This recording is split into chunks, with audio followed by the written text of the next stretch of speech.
There is a truth about the ancient religions of China that most people have never dared to utter aloud, a truth so unsettling that even after 3 centuries it still burns like forbidden fire. It was Baruch Spinoza, the exiled philosopher of Amsterdam, who saw through the illusion long before the world was ready. They called him dangerous heretic mad. Yet what he uncovered was not madness at all, but clarity, the kind of clarity that can shatter an entire civilization's dream. Imagine for a moment that everything you believed about spirituality, the prayers, the temples, the rituals, was founded on a magnificent misunderstanding of reality itself. That was Spinoza's revelation. His words struck like lightning against the sky of superstition, tearing open the comforting clouds of myth. He didn't merely challenge Christianity, he dissected the very structure of belief that bound humanity to its own shadow. And when his gaze turned toward the East, toward the great civilizations that worshipped harmony and balance, he saw something extraordinary, a reflection of his own vision hidden behind incense smoke and silk banners. The Chinese traditions, he realized, were once closer to the truth than any Western creed had ever been. But like all human systems, they too had been twisted by fear, by ignorance, and by the ancient hunger for control. What you're about to hear is not an attack on faith, it's a revelation about the mind itself, the mind that invents gods to escape its own terror, the mind that prefers comfort over understanding. Spinoza's warning still echoes through time: those who live by illusion may never taste freedom, but those who face the truth, however painful, will find peace beyond belief. But what if everything we've been taught about the divine, even in the most ancient traditions of the East, was wrong? To understand Spinoza's vision, we must first step into the quiet intensity of his thought, a world where reason itself becomes a form of worship. While Europe trembled under the shadow of dogma, Spinoza dared to ask, what if God is not a ruler in the heavens, but the very pulse of existence itself? For him, the divine was not a being, but being itself. Every leaf, every breath, every flicker of consciousness, all part of one infinite substance that he called Deus sive natura, God or nature. Now imagine this same idea thousands of miles away, whispered by an old sage along the banks of the Yangtze. The Tao that can be spoken is not the eternal Tao, wrote Lao Tzu. When Spinoza's mind met that line, at least in spirit, he would have smiled. Across time and space, they were describing the same revelation in different tongues: that the universe is sacred, not because it hides a god within it, but because it is God itself. While Western traditions built heavens filled with jealous deities and angels armed with fire, China cultivated something far subtler, a vision of balance, of harmony, of reality flowing like water. The Tao, ungraspable and nameless, mirrored Spinoza's God, perfectly infinite, emotionless, and utterly impersonal. It wasn't a God that listened to prayers. It was the law behind every heartbeat, the quiet intelligence that moves the stars. Picture Spinoza alone in his dim Amsterdam room, grinding lenses by candlelight, gazing into the patterns of glass as if they were the structure of the universe itself. Perhaps in those solitary hours, he understood what the Taoists had been saying all along, that wisdom does not descend from heaven. It rises from the stillness within. In that silence, East and West meet and the divine becomes indistinguishable from nature. And yet even that harmony would not survive untouched by human hands. Spinoza warned that every pure idea is eventually corrupted by fear, that even the noblest wisdom once placed in the trembling hands of human beings begins to decay into superstition. Nowhere was this more tragically visible than in the great Eastern philosophies that once shone like lanterns of reason. In the beginning, Taoism was a hymn to nature's quiet intelligence, a way of living that asked only one thing of us: to move with the flow of reality, not against it. But as centuries passed, that simple truth was buried beneath the glitter of alchemy and the promise of immortality. Men who could not accept the limits of life began chasing eternal youth through elixirs and rituals. The Tao, which once meant harmony, became a marketplace for miracles. The story repeated itself with Buddhism. The Buddha had never claimed divinity. He had never promised paradise. His teaching was painfully rational, that suffering arises from attachment and ignorance of how reality truly works. Freedom, he said, is not granted by gods, but earned through understanding. Yet over time, his image was wrapped in gold, surrounded by incense, worshipped as a god he never wished to be. Temples grew wealthy. Rituals multiplied. The human hunger for magic devoured the very wisdom that could have freed it. And Confucianism, born from the moral genius of a man who believed virtue must come from reason, and self-cultivation became an empire of hierarchy and blind obedience. Statues replaced principles. The sage himself was turned into a saint, his name invoked not for understanding but for power. Spinoza saw this pattern clearly. People fear freedom, he wrote, because freedom demands responsibility. It is easier to kneel before an idol than to stand alone before truth. The tragedy of these traditions was not their origin, it was what came after. What began as philosophy became faith. What began as clarity became comfort. And beneath that comfort, the ancient flame of knowledge flickered, almost extinguished, waiting for those brave enough to uncover it again. As Spinoza's thought deepened, he began to see a darker rhythm beneath human history, a cycle in which belief, once pure, becomes a weapon of control. He wrote in his theological political treatise that organized religion always finds its way into the hands of those who crave authority, because nothing commands obedience like fear wrapped in holiness. In imperial China, this truth became a theater of divine politics. The emperor was not merely a man, he was proclaimed the Son of Heaven. His power was said to descend from the skies, sanctified by rituals and omens. Under this celestial justification, entire hierarchies took root. Confucian virtue, once a personal path toward wisdom, was re-engineered into a moral code of submission. Citizens were taught that loyalty to their ruler was a sacred duty, and to question authority was to disturb the cosmic balance. Meanwhile, Taoism, once about aligning with nature's quiet order, was distorted into a promise of supernatural mastery. Alchemists whispered secrets of eternal life into the ears of emperors. Temples sold charms and potions for a price. The Buddha's path of self-awareness was rewritten into a heavenly economy of merit and sin, of donations and salvation. Every tradition, once radiant with reason, became part of the same machinery, faith transformed into currency, devotion into social control. Spinoza foresaw it all. He wrote that most people would rather be ruled than learn to rule themselves with reason. To think freely is a lonely act, he said, but to obey feels safe. That safety, however, is an illusion built upon dependency.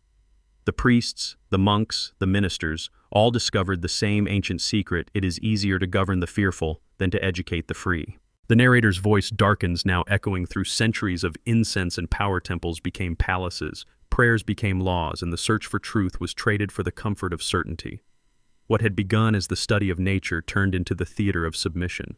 And yet, even in the ashes of control, Spinoza sensed a glimmer, a way back to the light of genuine spirituality. Spinoza never despised spirituality, he despised its counterfeit. What he fought against was not the longing for the divine, but the ignorance that twisted that longing into chains. He believed that true reverence begins not with worship, but with understanding.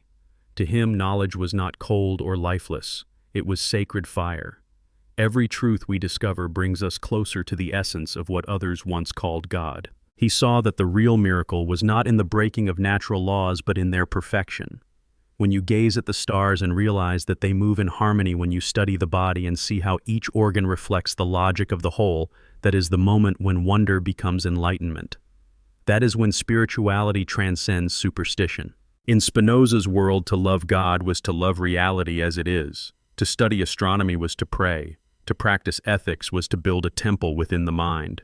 This was a spirituality without fear, without the need for priests or altars, only the vast cathedral of existence itself. He once wrote, "The highest knowledge we can have is the knowledge of the unity of mind and nature." It was not faith that he offered humanity, but liberation through clarity. Imagine for a moment a monk meditating beside a river in ancient China, and a philosopher sitting at his desk in 17th century Amsterdam, both reaching the same revelation in silence, that the divine is not a hidden force beyond the world, but the living world itself.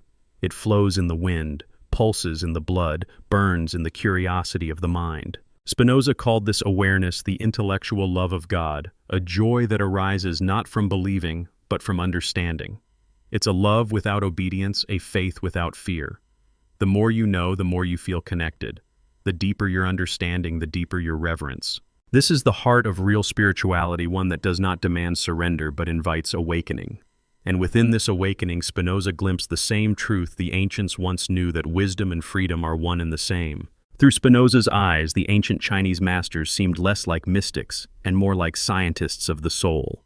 Their insights, stripped of superstition, echoed the same rational harmony that shaped his philosophy.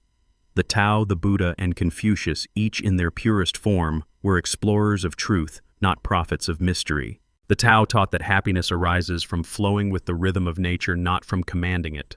Spinoza would have smiled at that idea. For him, joy was born when one's mind aligned with the order of existence, the acceptance of what is, instead of yearning for what is not. In both Tao and Spinoza's ethics, peace was not a reward, it was a consequence of understanding. The Buddha's path mirrored the same geometry of wisdom. He warned that suffering comes from ignorance, from our refusal to see the impermanence of all things. Spinoza too wrote that pain is the result of inadequate ideas of believing that the universe revolves around our desires. Knowledge for both was medicine. Enlightenment was not a gift from heaven, it was the healing of perception. And then there was Confucius, who taught that morality should emerge naturally from understanding our connection to others. For him, ethics was not divine command, but social truth. Spinoza would have seen in this a profound rationality, that goodness is not enforced by punishment, but flows from knowledge of our shared nature. When we understand ourselves as part of one human fabric, compassion becomes logic, not sentiment. Yet all three paths, Taoist, Buddhist, Confucian, were later drowned in the noise of ritual and authority. Their pure wisdom, born of observation and introspection, was replaced with incense idols and superstition. Spinoza lamented this universal tragedy, humanity's endless need to turn reason into religion, truth into ceremony, understanding into obedience. But he also believed that beneath those layers the original light still burns. To rediscover it, we don't need to bow or chant. We need only to look deeply into nature, into others, and into ourselves with the same fearless honesty that Spinoza called the path to freedom. Perhaps if he had walked among the mountains of China, he would have called the Tao by another name. Reason itself, the quiet voice of the universe forever speaking through everything that exists. Centuries before laboratories and telescopes, there were sages sitting in silence observing the movements of clouds, the rhythm of breath, the rise and fall of emotion. They lacked machines, yet they possessed something rarer, the discipline to watch reality without distortion. Spinoza recognized in the Chinese traditions a primitive form of science, a patient study of existence through experience. Buddhism, for instance, had already mapped the human mind long before psychology gave it names. The Buddha described how clinging, craving, and ignorance twist perception, what modern science would later call cognitive biases. When he taught mindfulness, he wasn't invoking magic, he was training the mind to see itself. Spinoza, too, built his philosophy on this same inner empiricism. The more we understand our emotions, the less they control us. Traditional Chinese medicine observed the unity of body and spirit, that fear can weaken the kidneys, anger can disturb the liver, worry can unsettle the stomach. These insights, Spinoza would say, were not superstition when seen correctly. They were early attempts to express what modern medicine now calls the psychosomatic connection, that the body and the mind are not two separate realms but one continuous system of cause and effect. The tragedy came when observation gave way to imagination. Qi, yin, and yang meridians of invisible energy, these began as metaphors for balance and interdependence, but they hardened into dogma. People stopped testing them against reality. They believed them literally. Spinoza warned that the mind, when afraid, mixes truth with fiction. It invents unseen forces to comfort itself against uncertainty. Yet he would not have dismissed these ancient systems. He would have purified them. Keep the observation, he would say, discard the fantasy. The calm rhythm of Tai Chi works not because of mysterious energy, but because it trains breathing focus and movement in perfect coordination. The healing lies not in the magic, but in the mindfulness. Spinoza's gift was to remind us that the sacred does not vanish when we explain it rationally, it becomes even more astonishing. To see the pattern clearly is not to destroy its beauty, it is to finally understand what the pattern truly means. And as the line between science and philosophy dissolves, a new kind of wonder emerges, the wonder of knowing that the universe, from its smallest atom to the mind that observes it, is one unbroken whole. Among all the insights born in the East, none resonated with Spinoza's philosophy more deeply than the Taoist idea of Wu Wei, often translated as non-action, yet it means something far richer. It is not passivity, it is precision. It is the art of moving in harmony with the flow of reality, of acting in tune with nature's rhythm instead of struggling against it. Imagine the river that bends effortlessly around the stone, carving its way through the mountain not by force, but by persistence. That, Spinoza would say, is reason in motion. The person who understands necessity, who knows how causes unfold, and when to intervene, does not waste energy in rebellion against the inevitable. They work with the current, not against it. Spinoza called this alignment the knowledge of necessity. To him, freedom was not doing whatever one wishes, but understanding the forces that shape our wishes in the first place. When you know how reality operates, your choices become wiser, your actions more fluid. The Taoists discovered the same truth centuries earlier, that the wise act at the right moment with the least resistance, achieving more by striving less. Think of it in your own life. There are times when we fight circumstances as if wrestling the wind, forcing outcomes, clinging to control. The more we struggle, the more entangled we become. But when we stop, observe, and move with understanding, everything changes. Relationships mend, work flows, creativity returns. This is not magic. It is clarity. It is the quiet intelligence of nature speaking through you. Spinoza would have seen Wu Wei as the practice of reason itself, a living philosophy of efficiency and peace. To live rationally, he said, is to live joyfully, because joy arises when our nature fulfills itself without friction. The camera of imagination widens. Now mountains dissolve into clouds, rivers shine like nerves of the earth, and a calm voice whispers, true power is never the power to control, but the wisdom to cooperate with what is real. In this harmony between knowledge and life, Spinoza found what he believed to be the highest form of freedom, not the freedom to conquer, but the freedom to understand. For Spinoza, freedom was never a gift from gods or rulers. It was an act of courage. The courage to think for oneself, to stand before the vast machinery of belief and say, I will see with my own eyes. He believed that the greatest chains ever forged were not made of iron, but of ideas. Ideas accepted without question, repeated without understanding.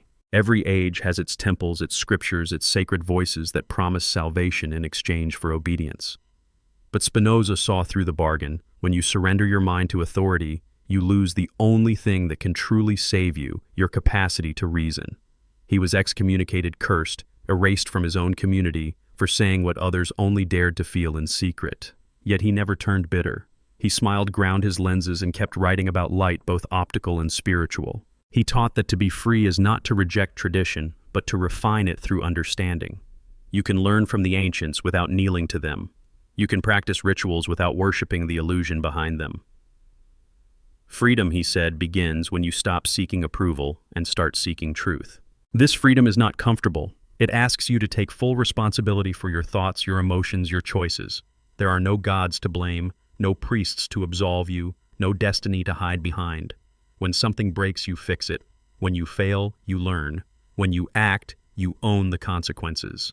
That, Spinoza said, is the highest form of morality, to live according to your own understanding of the order of things. It is easier to live in obedience. Obedience feels safe. It offers ready-made answers for every fear. But safety bought with ignorance is a quiet kind of slavery, one that steals your mind long before it steals your life. Spinoza's words rise like thunder through centuries. The more you are guided by reason, the more free you become. The choice then is eternal, to live bound by the illusions that comfort you, or to risk everything for the clarity that will set you free. And in that choice perhaps lies the very definition of what it means to be human. And so, as the echoes of Spinoza's philosophy fade into the present, what remains is not doctrine but invitation. His voice, calm yet relentless, still asks the same question that has haunted humanity for centuries. Will you live by belief or by understanding? The religions of China, like all spiritual paths, began as lanterns guiding the way through darkness. Over time, those lanterns were gilded, worshipped, and forgotten for what they truly were, tools meant to illuminate, not imprison. Spinoza did not come to extinguish their light. He came to polish the glass so the flame could be seen again. He urged us to look beyond the rituals and names, to see the shared essence between the Tao's stillness, the Buddha's compassion, Confucius's ethics, and his own ethics of reason.